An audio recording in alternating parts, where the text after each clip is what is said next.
Assalamualaikum warahmatullahi wabarakatuh. Bertemu lagi dengan mata pelajaran Pendidikan Pancasila dan Kewarganegaraan untuk kelas 9. Sebelum memulai pembelajaran kali ini, kita siapkan dulu.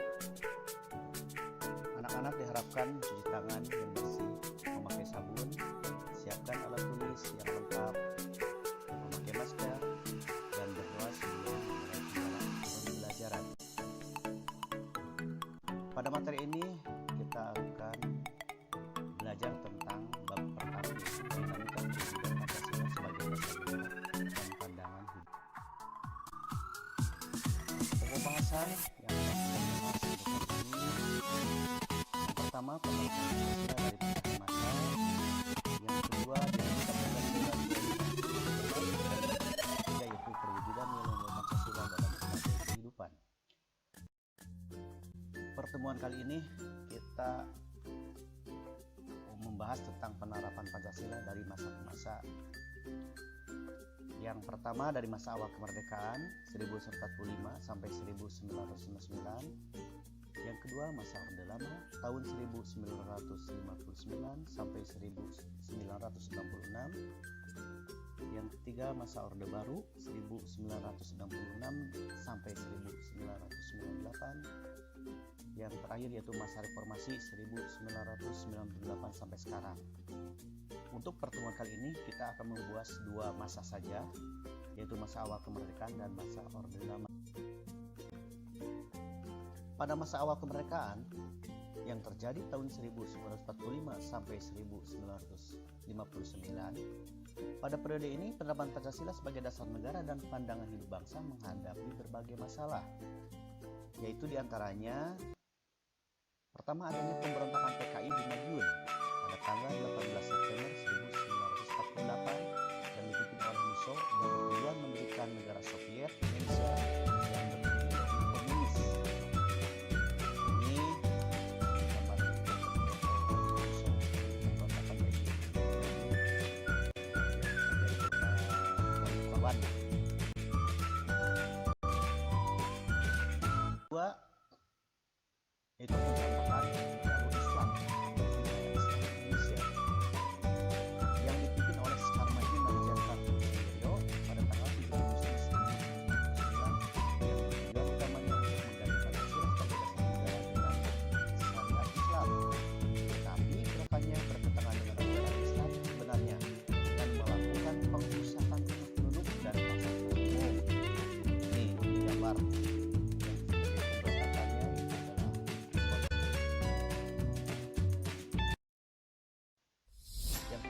Pemberontakan Republik Maluku Selatan atau RMS.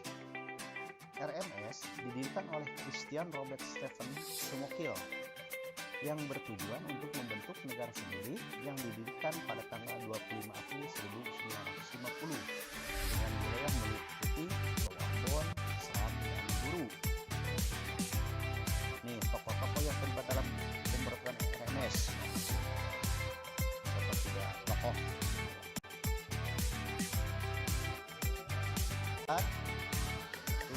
itu pemerintah revolusioner Republik Indonesia atau PRRI atau Perjuangan Rakyat Semesta atau Permesta yang dipimpin oleh Syarifuddin Prawira Negara dan Pence Samuel pada tahun 1957 sampai 1998 di Sumatera dan Sulawesi. Gerakan ini merupakan koreksi terhadap pemerintah pusat yang dianggap telah melanggar undang-undang sehingga menimbulkan ketidakadilan. Yang kelima yaitu APRA, yaitu panjangan dari Angkatan Perang Adil, merupakan milisi yang didirikan oleh Kapten Raymond Westerly pada tanggal 29 Westerly memandang dirinya sang ratu adil Westerly bersekongkol dengan Sultan Hamid II berusaha mempertahankan negara pada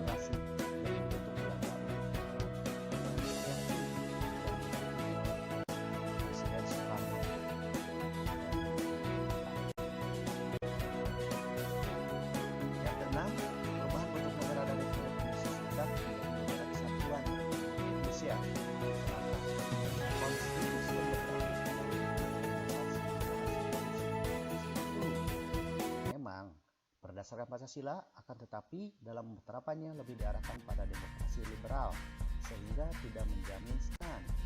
Nah, itulah beberapa pemberontakan yang terjadi pada masa awal kemerdekaan. Kita lanjut pada masa Orde Lama, yaitu 1959 sampai 1966. Periode ini disebut periode demokrasi terpimpin. Demokrasi terpimpin merupakan sebuah sistem demokrasi yang seluruh keputusan dan pemikiran dalam pemerintahan negara berpusat pada pemimpin negara. Walaupun konstitusi negara sudah kembali pada Undang-Undang Dasar Negara Republik Indonesia tahun 1945, namun pelaksanaannya masih terdapat penyimpangan terhadap Undang-Undang Dasar Negara Republik Indonesia tahun 1945. Adapun beberapa penyimpangan pada masa Orde Lama, yang pertama, Presiden Soekarno ditetapkan sebagai presiden seumur hidup. Ya, ini berdasarkan TAP MPRS nomor 20 tahun 1963. Ya, yang menyebabkan kekuasaan presiden semakin besar dan tidak terbatas. Yang kedua, Presiden membubarkan DPR hasil pemilu 1955. Ini dengan dikeluarkannya TAP Presiden nomor 3 tahun 1990 tanggal 5 Maret tahun 1960. Yang ketiga, yaitu Presiden membentuk MPRS yang anggotanya terdiri dari anggota DPR, GR, utusan daerah, dan utusan golongan yang semuanya diangkat serta diberhentikan oleh Presiden. Yang terakhir, adanya terjadinya pemberontakan PKI pada tanggal 30 September 1965 yang dipimpin oleh DN Aidit, yang bertujuan menjadikan negara Indonesia sebagai negara komunis yang berkiblat ke negara Uni Soviet serta mengganti Pancasila dengan paham komunis. Ya, pemberontakannya terjadi di Lubang Buaya, ya, yang terjadi mengakibatkan beberapa tokoh pahlawan kita yang gugur, ya, dengan kekejaman dari PKI. Ya, itulah penyimpangan yang terjadi pada masa Orde Lama. Sekarang tugasnya yaitu kalian memilih salah satu contoh peristiwa penyimpangan terhadap nilai Pancasila sebagai dasar negara pada waktu amal kemerdekaan tersebut.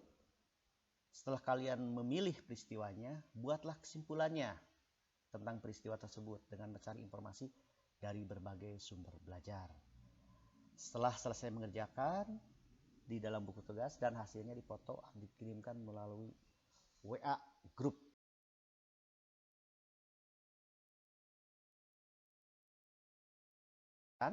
Ya, kurang lebihnya mohon maaf. Terima kasih, sampai jumpa lagi di